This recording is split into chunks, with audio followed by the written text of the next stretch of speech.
दोस्तों आज के इस वीडियो में हम डिस्कस करने वाले हैं आपके BSc second year third semester botany का यूनिट सेकंड से जुड़ा हुआ एक टॉपिक एंजियोस्पर्म फाइलोजेनिक ग्रुप यानी कि एपीजी। तो दोस्तों आज के इस वीडियो में हम जानेंगे कि एपीजी क्लासिफिकेशन क्या है और एपीजी क्लासिफिकेशन कितने टाइप के होते हैं और एपीजी से जुड़े हुए जितने भी इम्पोर्टेंट टॉपिक हैं उन सभी टॉपिक को हम आज के इस वीडियो में डिस्कस करेंगे। तो जैसा कि आपने प्रीवियस क्लासिफिकेशन में देखा होगा, जब हमने एंजियोस्पर्मी को क्लासिफाई किया था तो वो 3 बेसिस पे क्लासिफाई किए गए थे।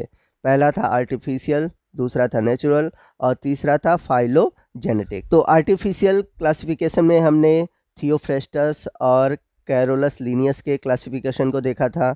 नेचुरल में हमने बेंथम हुकर के क्लासिफिकेशन को डिस्कस किया था और फाइलोजेनेटिक क्लासिफिकेशन में हमने एंगलर एंड प्रेंटल के क्लासिफिकेशन को डिस्कस किया था। तो इन सभी क्लासिफिकेशन के बारे में अगर हमने पढ़ा तो ये देखा कि ये सभी ट्रेडिशनल क्लासिफिकेशन है और हमें अब इन ट्रेडिशनल क्लासिफिकेशन से आगे जाने की ज़रूरत है। तो जो प्रीवियस क्लासिफिकेशन थे वो मार्फोलॉजी और बायोकेमिस्ट्री पर बेस्ड थे, जैसे कि यूरोप में एंगलर सिस्टम, ब्रिटेन में Bentham and Hooker system, Soviet union में तख्ताजान सिस्टम और यूनाइटेड नेशन में क्रॉन्स्किट सिस्टम। ये सभी क्लासिफिकेशन के जो सिस्टम है इन देशों में चला करते थे। After 1980 phylogenetic method based on genetic evidence has been accepted, due to which these existing classification start facing problem। तो 1980 के बाद ये सभी जो क्लासिफिकेशन थे इन सभी क्लासिफिकेशन में थोड़ी बहुत प्रॉब्लम आने लगी थी और इस तरह से सबसे पहले 1998 में एपीजी क्लासिफिकेशन पब्लिश्ड हुआ। इसके बाद 2003, 2009 और 2016 में इसके 3 रिवीजन और हुए। तो आइए नेक्स्ट हम बात करते हैं कि एपीजी क्लासिफिकेशन है क्या। In the late 1990, the informal group of botanists from major institution in the late 1990 an informal group of botanists from major institution of world that have been carrying out the analysis of plant genetic material came together under the title of angiosperm phylogenic group. तो 1990 के अंत तक जो अनौपचारिक वनस्पति वैज्ञानिकों का जो समूह था, जो कि पूरी दुनिया के अलग अलग इंस्टीट्यूशन यानी कि संस्था से जुड़े हुए थे, उन्होंने पौधों के जेनेटिक मटेरियल को स्टडी किया और उनके अध्ययन से वो एक साथ आए और उन्होंने टाइटल दिया एंजियोस्पर्म फाइलोजेनिक ग्रुप, जिसे हम शॉर्ट में एपीजी के नाम से जानते हैं। Their intention was to provide a wide accepted and more stable point of reference for angiospermic classification। तो बॉटनिस्ट का जो मेन इंटेंशन था कि जो एंजियोस्पर्मिक क्लासिफिकेशन से जुड़े हुए पुराने जिनमें की कमियां थी उन कमियों को दूर करके इस क्लासिफिकेशन के द्वारा एंजियोस्पर्मिक क्लासिफिकेशन को स्टेबिलिटी प्रदान किया जा सके। Their first attempt at a new system was published in 1998। तो फर्स्ट अटेम्प्ट जो था एपीजी का पब्लिश हुआ वो 1998 में पब्लिश हुआ। इसके बाद इसके 3 रिवीजन पब्लिश्ड हुए 2003 में, फिर 2009 में और 2016 में। और जितने भी सिस्टम पब्लिश हुए वे प्रीवियस सिस्टम को सस्पेंड करते गए। आइए नेक्स्ट हम बात करते हैं कि why APG classification is required, यानी कि एपीजी क्लासिफिकेशन की ज़रूरत क्यों पड़ी। Earlier classification were not based on monophyletic group, यानी कि जो अर्लियर क्लासिफिकेशन थे वो मोनोफाइलेटिक ग्रुप पर बेस्ड नहीं थे, जबकि जो एपीजी क्लासिफिकेशन है यह मोनोफाइलेटिक ग्रुप पर आधारित था। तो यहाँ पर बात आती है कि मोनोफाइलेटिक ग्रुप क्या होते हैं या फिर पॉलीफाइलेटिक ग्रुप क्या होते हैं, पैराफाइलेटिक ग्रुप क्या होते हैं। तो पहले आइए इस सभी टॉपिक को समझ लेते हैं। तो यदि हम बात करें मोनोफाइलेटिक की, A monophyletic taxon include a group of organism descendant from common ancestor। तो ऐसे ऑर्गेनिज्म या फिर ऐसे टैक्सॉन जो कि एक ही पूर्वज से आए हुए हैं उन्हें मोनोफाइलेटिक कहा गया।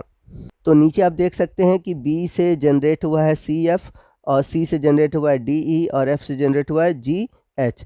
तो ये सभी जनरेट किससे हुए हैं? बी से हुए हैं। तो यहाँ पर बी क्या है? बी एक मोनोफाइलेटिक एंसिस्टर है DEGH का। कहने का मतलब ये है कि B से ही उत्पत्ति हुई है C की, F की, D की, E की, G की और H की।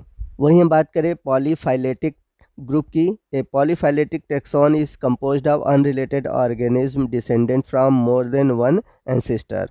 तो इसमें क्या होते हैं, जो अनरिलेटेड ऑर्गेनिज्म है इनकी उत्पत्ति एक या एक से अधिक एंसेस्टर से हुई होती है। वहीं हम बात करें पैराफाइलेटिक ग्रुप की। A paraphyletic taxon is composed of organism which contain common ancestor and some but not all descendant.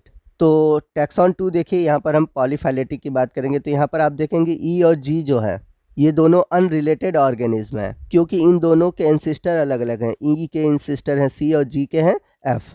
और पैराफाइलेटिक में क्या होता है कि इसमें हम एक ही एंसेस्टर को लेके चल रहे हैं, आगे जो इनके डिसेंडेंट हैं उनकी बात नहीं की गई है। आइए नेक्स्ट हम बात करते हैं एपीजी क्लासिफिकेशन के प्रिंसिपल की। The linear system of orders and family should be written. तो एपीजी क्लासिफिकेशन में जो लीनियस ने ऑर्डर और फैमिलीज दिए थे उन्हीं को लिया गया था। बस एक शर्त ये थी कि इनमें जितने भी ग्रुप थे वे सभी मोनोफाइलेटिक ग्रुप थे। Broader approach should be taken, that is families with single genus and order with single family should be avoided. तो ऐसी फैमिली जिसमें कि एक सिंगल जीनस और सिंगल ऑर्डर हो, ऐसी फैमिली को एपीजी क्लासिफिकेशन में अवॉइड किया गया। और इसके बाद अगला पॉइंट ये कहता है कि ऑर्डर के पैरेलल एक नए शब्द को दिया गया जिसे कहा गया क्लेड्स, यानी कि इस क्लासिफिकेशन में कहा गया कि क्लेड्स का यूज़ होना चाहिए। तो यदि हम बात करें एपीजी फर्स्ट की जो कि 1998 में पब्लिश हुआ, तो इसे प्रपोज किया गया as a reference tool of broad utility. इसमें कुल 40 ऑर्डर दिए गए और एक साइंटिफिक टर्म यूज़ हुआ क्लेड। तो इसमें मोनोफाइलेटिक ग्रुप को ध्यान में रखा गया, लेकिन 25 ऐसे फैमिली को रखा गया जिनका जो पोजीशन था वो क्लियर नहीं था। अब इसका रिजल्ट ये हुआ, division of angiosperm into monocots and dicots were discontinue. The new term eudicot और ट्रू डाइकॉट्स नाउ इंट्रोड्यूस। तो मोनोकॉट और डाइकॉट को डिसकंटिन्यू किया गया और नए शब्द आए यूडाइकॉट या ट्रू डाइकॉट। 2003 में एपीजी सेकेंड आया। इसमें जो स्मॉलर फैमिली थे उसमें लार्ज ग्रुप को रखा गया और इस फैमिली को कहा गया bracketed families. For example the large Asparagaceae family include 7 bracketed family. तो जो लार्ज एस्परजिएसी था इसमें 7 छोटे छोटे फैमिली को रखा गया। इसके बाद 2009 में एपीजी थर्ड आया और इसका मेन मोटो था कि जो ब्रैकेटेड फैमिली थी उसको डिसकंटिन्यू किया गया, यानी कि जो ब्रैकेटेड फैमिली का कंसेप्ट था उसको हटा दिया गया। अब इसका रिज़ल्ट ये हुआ कि एपीजी थर्ड में केवल 415 फैमिली रहे, जबकि एपीजी सेकंड में कुल 457 फैमिलीज थे। फॉर एग्जांपल हम बात करें एगेवेसी और Hyacinthaceae are no long regarded as distinct from Asparagaceae. अब एपीजी 14 आया 2016 में और इसमें पीटर स्टीवन ने सवाल उठाया, the validity of discussion regarding family delimitation in the absence of changes of phylogenetic relationship. तो इसमें लार्ज जीन बैंक का यूज़ किया गया जिसमें कि प्लास्टिड, माइटोकॉन्ड्रिया और न्यूक्लियर राइबोसोम का यूज़ किया गया। अब जो टोटल नंबर ऑफ ऑर्डर्स हैं वो है 64 और फैमिलीज है 416। तो यहाँ पर आपको बता दें कि यू डाइकॉट या फिर ट्राइकाल्पेट जिसे हम ट्रू डाइकॉट भी कहते हैं, और ये फ्लावरिंग एंजियोस्पर्मिक ग्रुप का सबसे लार्जेस्ट ग्रुप है। यदि पोलन ग्रेन में 3 अपर्चर हैं तो इसे ट्राइकॉल्पेट या फिर यू डाइकॉट कहेंगे। यानी कि अगर हम फ्लावरिंग एंजियोस्पर्मिक प्लांट को क्लासिफाई करें तो एक जो क्लेड होगा वो होगा ट्राइकॉल्पेट या उसी को हम यू डाइकॉट कहेंगे, और इसके अंतर्गत 70% जो एंजियोस्पर्म है वो सभी आ जाते हैं। तो पोलन ग्रेन में अगर 3 अपर्चर हैं तो वो ट्राइकॉल्पेट या यू डाइकॉट कहलाएंगे, और जिसके पोलन ग्रेन में एक सिंगल अपर्चर है या सिंगल कॉल्पेट है उसे हम मोनोकॉट या फिर मोनोकॉल्पेट्स कहेंगे।